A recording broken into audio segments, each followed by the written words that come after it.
I know some people wrap it in mayonnaise and put it in a cloth behind the fridge. It's like, don't do that.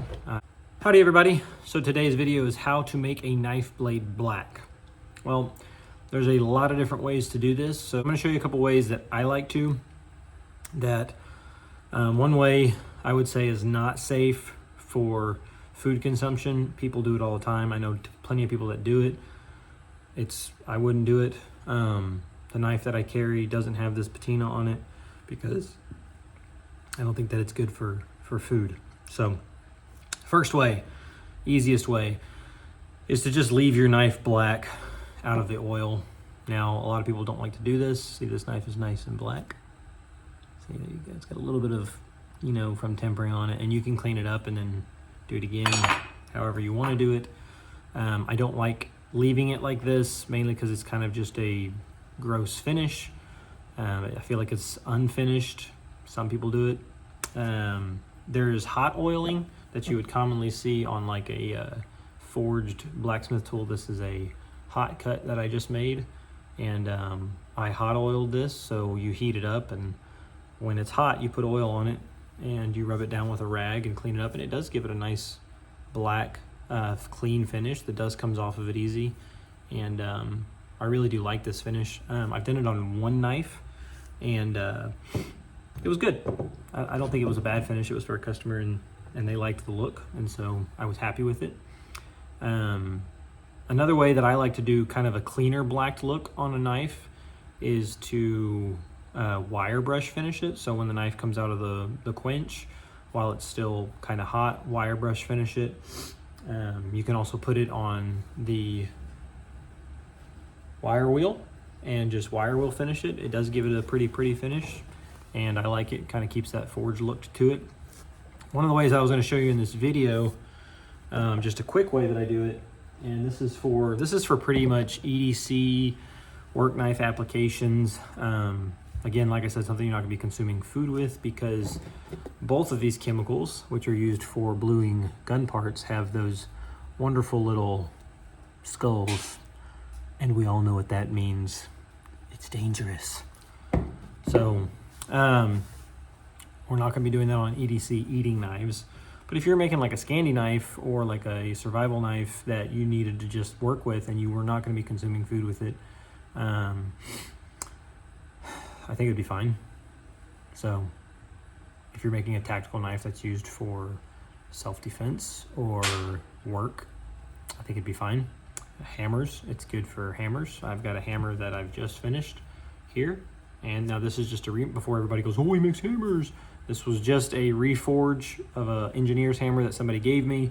I had a leftover engineer's hammer, and I've always wanted one of these kind of flat peen. I think it's like a Norse hammer. But I also did some cool work on the head, and then I cleaned it up real nice, and I'm going to do a handle, a really good looking handle. I did have to redrift it because when you're forging it, it kind of messes it up. So I'm going to show you on both of these two things real quick how the chemical one works. It requires either a rag or a Q-tip. I'm going to use, if I can find it, a rag. One of the most frustrating things to me of having a shop is as soon as you get something or have something, you use a piece of it and then it's gone, and I just found the rest of it. So anyways, no worries. So we're gonna do the super blue. All right, so we're gonna use the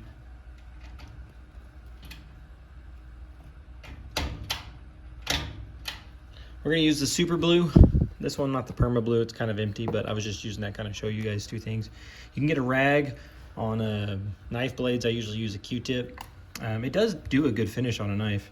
Kind of dip it into that rag a little bit, and then take the wet piece and just wipe it down on the piece that you're bluing.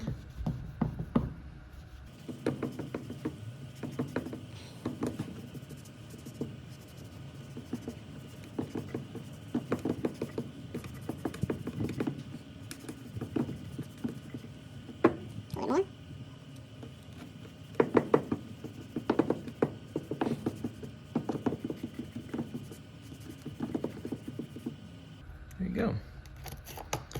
Now, what I like to do after I get done with this is get a clean rag and wipe it clean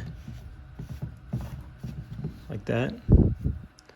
And then I still got my nice polished surface over here. Separate the two real good. There we go, good clean polished surface, and my black finish up here.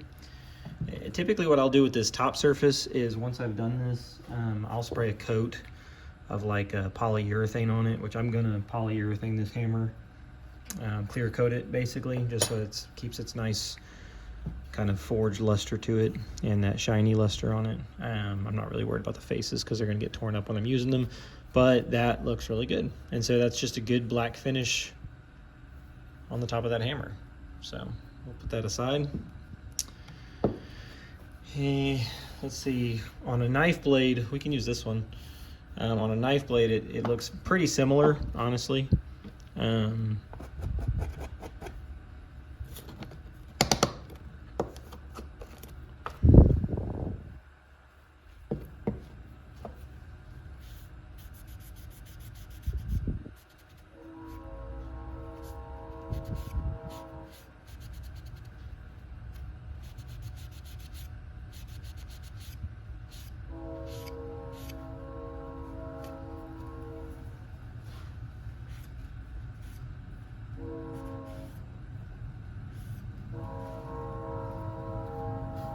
there you go. And there's the polished side. There's the black side. So it does turn it pretty black. It's not really blue. So maybe that's false advertising. Just kidding. Terrible dad joke. So yeah, there you have it. I mean, that pretty much makes up the whole video. It's not super complicated. Like I said, there's a lot of ways to do this. A lot of different ways to do this. You can kind of figure out your own ways to do this. I have noticed that if you use the super blue, you need to go over it with something that's going to terminate the bluing process, like a cleaner. So like a Windex or ammonia or something would work really well. Don't buff it because it will remove it. But like an ammonia or something like that to clean it off really works well. And then you have a really good clean finish. On pretty much all my EDC work knives, I have this blued finish, and I just remember don't eat it. So if you enjoyed this video and our other videos,